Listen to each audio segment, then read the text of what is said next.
Welcome to the Get Published podcast, sponsored by Brodie Consulting Group. To get more information about our coaching, publishing, executive ghostwriting, and podcast production services, go to getpublishedpodcast.com. Hello, I am Paul Brodie, and thank you for joining us for another episode of the Get Published podcast, where we help authors get published with a proven system that works. Today, we're being joined by Cynthia Brian, author of Chicken Soup for the Gardener's Soul. Cynthia, welcome to the show. Well, thank you so much, Paul. It's an honor to be here with you, and I'm excited for this conversation. Me too. Are you ready to get going?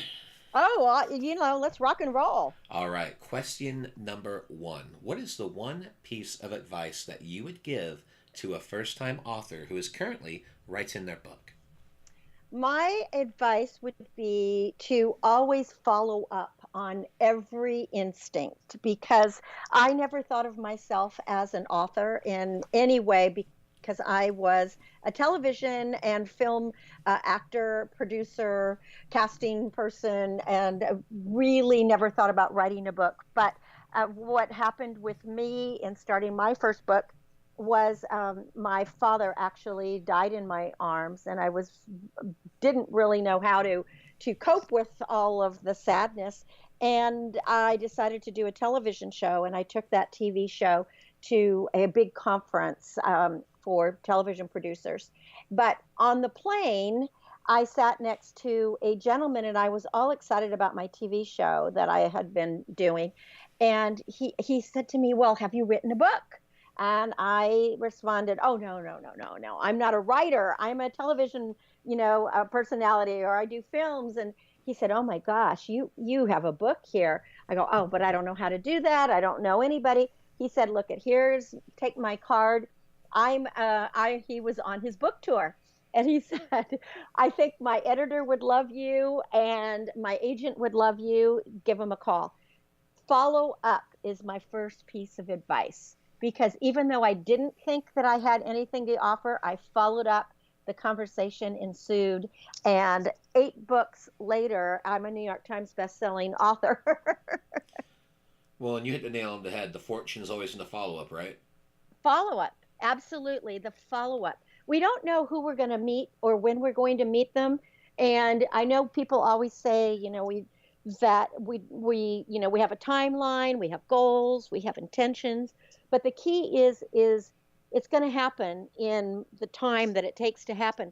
But follow up on everything. When someone says, "Gee, I don't quite know who could help you, but call this person or email this person."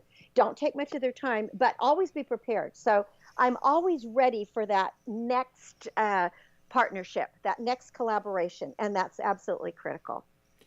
And what do you feel is the hardest part about getting published?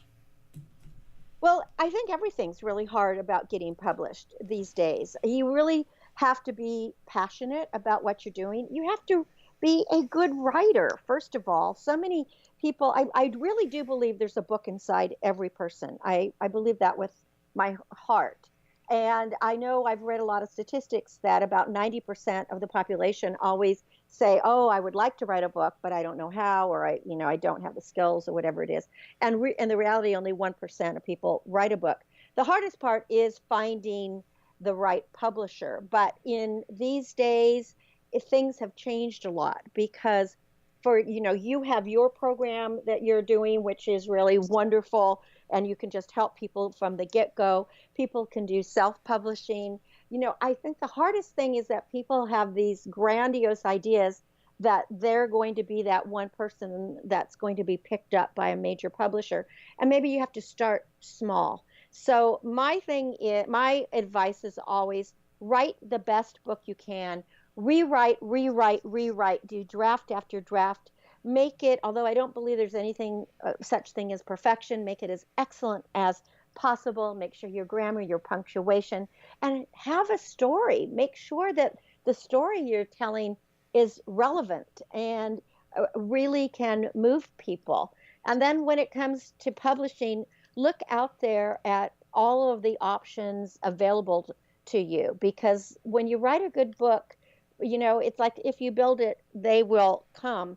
But there are publishing options that really weren't there when I first started publishing. You really had to be with a big publisher, and self-publishing was looked down upon. Now, when you publish with a small publisher, or you do it on your own, there's so many avenues to be successful.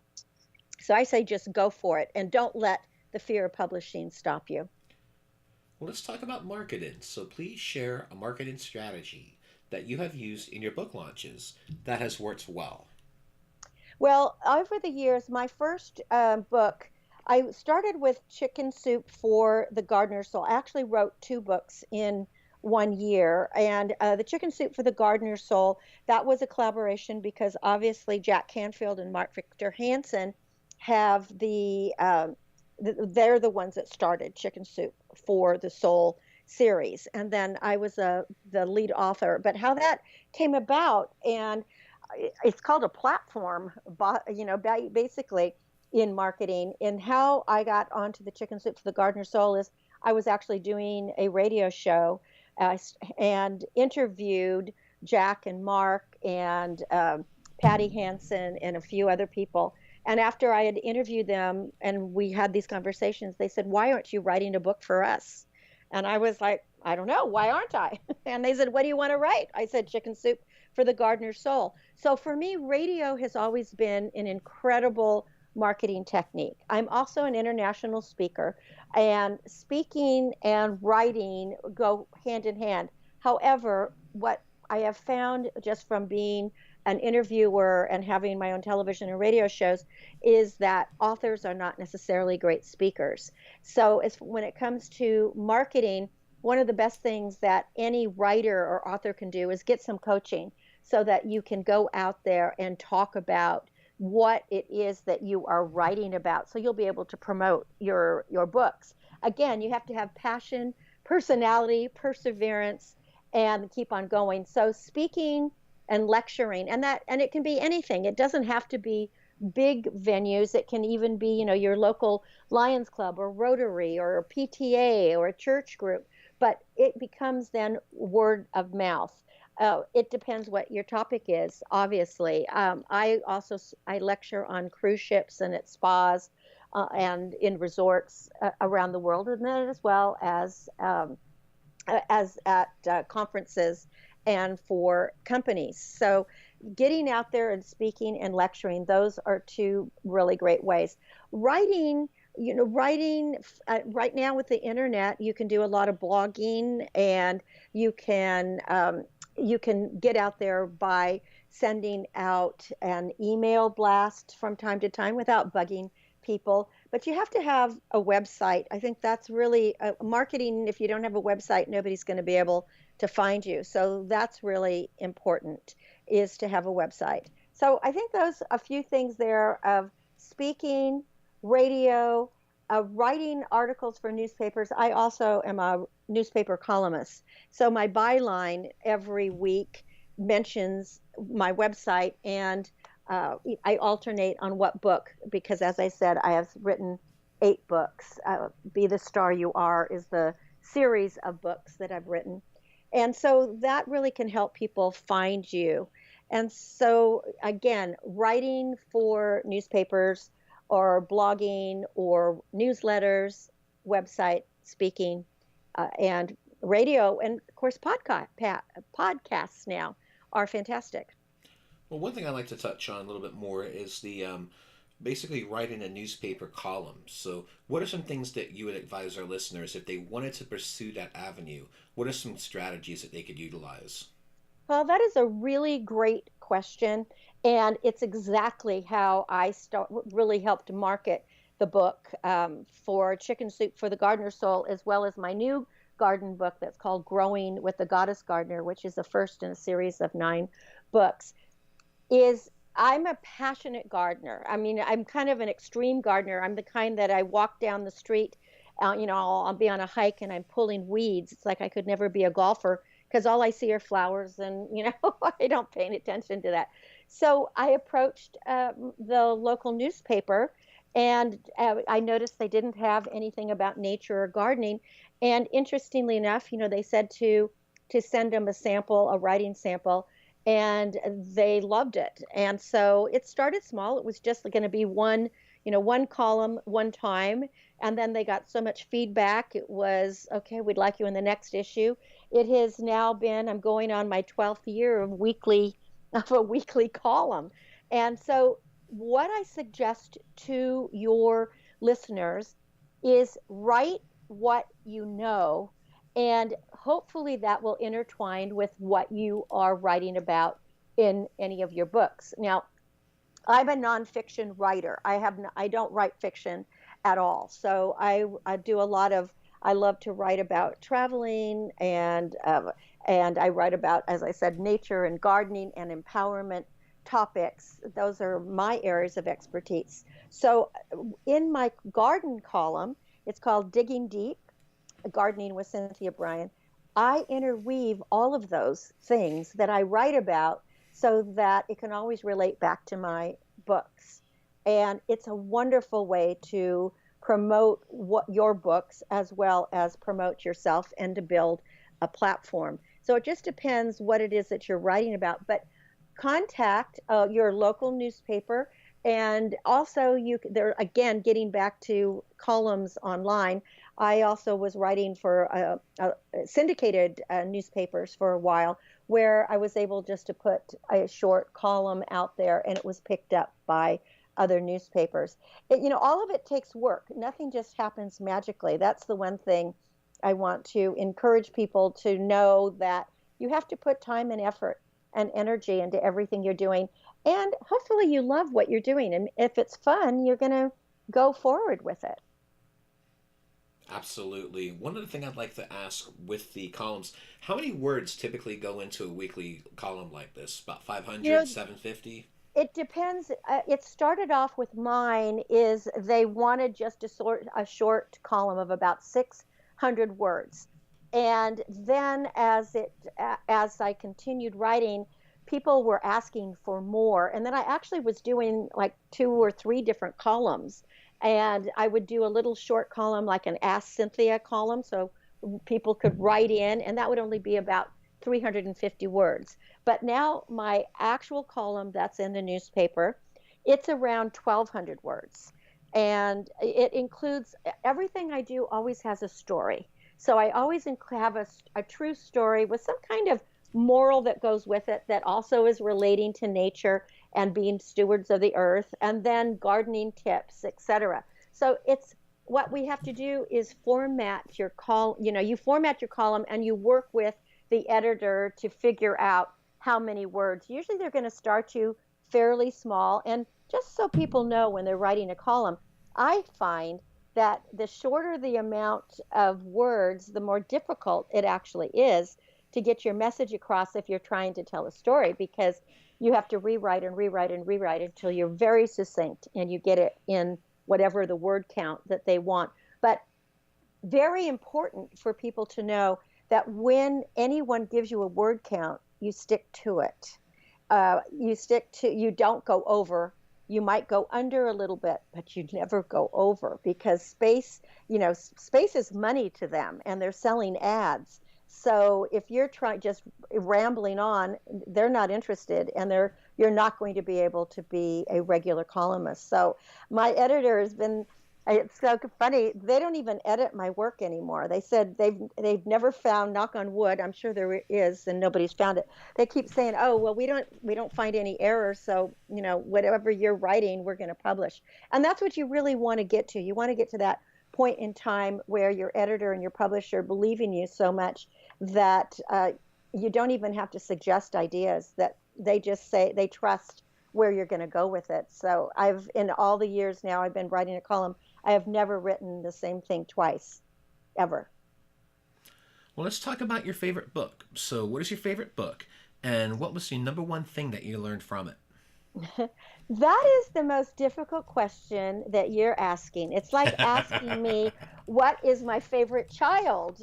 Because I am a book person. I didn't actually learn to read until first grade, because I grew up on a farm and I never went to, there wasn't any preschool or kindergarten where I grew up. So first grade is when I learned to read. And as soon as I learned to read, I had to teach my brothers and sisters and all the workers on the farm. And I was just so excited. But I've been influenced by so many books. And as I'm speaking to you now, I'm actually sitting in my library, probably surrounded by over 3,000, 4,000 books, every single one that I've read. But I'm going to tell you just a few of my favorites, if that's okay to have a few.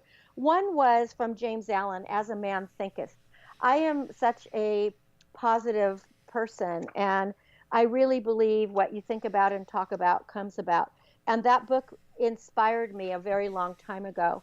I read The Little Prince, Le Petit Prince by Anton de Saint-Exupéry when I was living in France, and I fell in love with that book. Again, it had so many little gems, pearls of wisdom that, you think it's a children's book, but it's really not. And just the whole idea that what's important is invisible to the eye. So that really rocked my boat. I adored The Prophet by Kahlil Gibran, and that's probably right up your alley too, because it's just this little tiny book that's what about I don't know 105, 106 pages with so much depth and information in it that again it's a spiritual book, but at the same time it fed my soul and inspired me to reach for greatness. But a couple of books that changed my life, when this I'm going to go back to when my dad was diagnosed with this very rare cancer. I was struggling to find a cure, and this is in the days before internet when you actually had to go to the library and dig through things, was Anatomy of an Illness by Norman Cousins. And I didn't know who he was, but his whole idea was your mind can cure your body through laughter therapy. And I had the great honor of meeting him and getting my dad to meet him, and that was an incredible thing. And then Dr. Bernie Siegel, Love, Medicine, and Miracles, and these were lessons learned about self-healing. And Bernie and I became very good friends, and he actually wrote the foreword to my, what I call my heart and soul book, my Be the Star You Are, 99 Gifts for Living, Loving, Laughing, and Learning to Make a Difference. So that was really special. And then back to Mark Victor Hansen and Jack Canfield, I feel a wonderful gratitude to them because my husband gave me their first book while I was producing and hosting my television show called Live Your Dreams. And we had shot like 28 episodes, and it was in markets all over the United States, and it was reaching, I don't know, many millions of people. And I was exhausted. And my husband gave me this book with a little note in it that said, "You could have written this. Why didn't you?"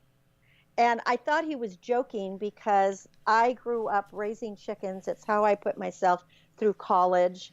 I'm known as the chicken lady. And this book was called Chicken Soup for the Soul. And so I said, ha ha, a chicken book. And then I read it and realized it was all these little short, true stories that inspired people, that motivated people, that helped people. And I thought I absolutely could do this. And then I put it on my list that within 5 years, I'm going to write Chicken Soup for the Gardener's Soul. I wrote it down. I had no idea at that time. They had one book. They had never branched out. They had never brought anybody else into their world to write with them.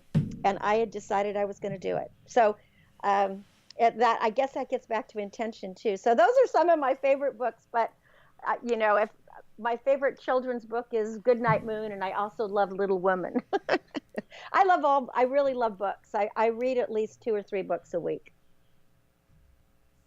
And for a final question, what is your favorite quote and why? Well, that one's such an easy one for me, Paul, because it's what I've been saying for most of my life. And this quote is, "Be the star you are." And many people may say, well, hey, that's the name of your charity and it's the name of a trilogy of my books. And it is. And that leads me to another point.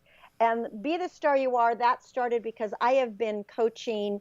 I really specialize in teens, but I've been coaching all ages for many years, especially for acting, speaking, presentations, and lifestyle. And whenever anybody leaves my studio, I say to them, go out into the world and be the star you are. So when I was looking to found a charity, which is a literacy charity, to help people read books and also present positive media, the name of the charity became Be the Star You Are. And something I learned that I think is a great takeaway for your clients and our listeners today is when you're writing a book, consider that you're going to donate a portion of your proceeds to a charity of your choice. For all of my 8 books, we have donated money to Be the Star You Are charity, which people can find at bethestaryouare.org or just the letters btsya.org. It started with Chicken Soup for the Gardener's Soul. I learned this from Jack and Mark. When we wrote that book, we actually chose 4 charities, and Be the Star You Are was one of them that was chosen to receive a percentage of the proceeds. What I've done with most of my other books is for the Be the Star You Are series, 100% is going to the charity. For my garden book, Growing with the Goddess Gardener, I give 25% of the proceeds. For the Business of Show Business, which is another book that I've written, I give 25%. I'm not trying to give anybody percentages that they have to give. You can do whatever it is you want, but that's what I chose to do. And the beauty of it is you put that in the book, and then you also let the charity know that that you'd like to partner with them. And so the charity, at least what we do at Be the Star You Are, when we're sending out our newsletters, on our blogs, etc., we promote the books, the authors who are donating to our charity. So it's a wonderful, wonderful way for to get your book some notoriety, to make sales, and also you're doing a good thing for people. That's the paradigm of life, is when we help ourselves, we help others. And so by donating to charity through the sale of the books and printing it in the book that says what is going to go to the charity, a lot of people will pick up your book because people want to support a nonprofit. So I hope that's helpful. So Be the Star You Are. If you're an author out there and you want Be the Star You Are to promote you, go to bethestaryouare.org. Well, Cynthia, I want to thank you for being a guest on the show. What is the best way for people to find you online? The best way is through my website, Cynthia Brian, that's Brian with an I.com. Cynthia, Cynthia, Brian, BRIAN.com. And you can Google it, you'll find me. And I would also, if it's okay, Paul, just to give a plug, that I would love people to listen to our weekly radio shows. Go to starstyleradio.com. We've been on the air since 1998, and we interview authors and experts in all different genres every single week. So starstyleradio.com and cynthiabrian.com. And you can find me and my books, and I hope you'll pick up some copies, and we'll send you some extra goodies. So thank you so much, Paul, for having me on your show, and you be the star you are. Well, Cynthia, thank you once again for being on the show, and I wish you all the best in your author journey ahead. Thank you so much, Paul, and the same to you. Thanks again for joining us today. To learn more about how you can be featured in our brand new Get Published business book, go to getpublishedpodcast.com.